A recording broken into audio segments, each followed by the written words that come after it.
দেখো শিক্ষার্থী বন্ধুরা, জিকের ভিতরে এই কোশ্চেনটা প্রায় বিভিন্ন পরীক্ষায় এসে থাকে। যেমন মাকাও চীনের সাথে একীভূত হয় কোন দেশের অধীনে থেকে?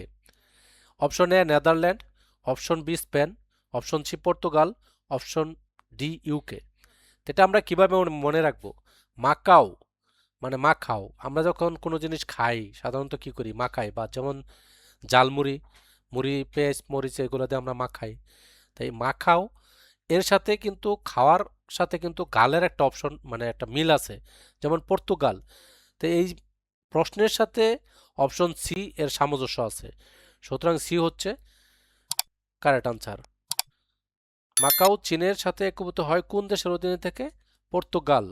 মানে খাওয়াটা এই মাখাও, যে যে জিনিসটা আমরা মাখাইছি এই জিনিসটা কিন্তু আমরা খাবো কোথায়? মুখ দিয়ে খাবো, মুখের ভিতর পড়তে পুঁতে ফেলবো। মানে গালের সাথে খাওয়ার বা মাখাও এর সাথে একটা সম্পর্ক আছে। তাহলে option C is the right answer.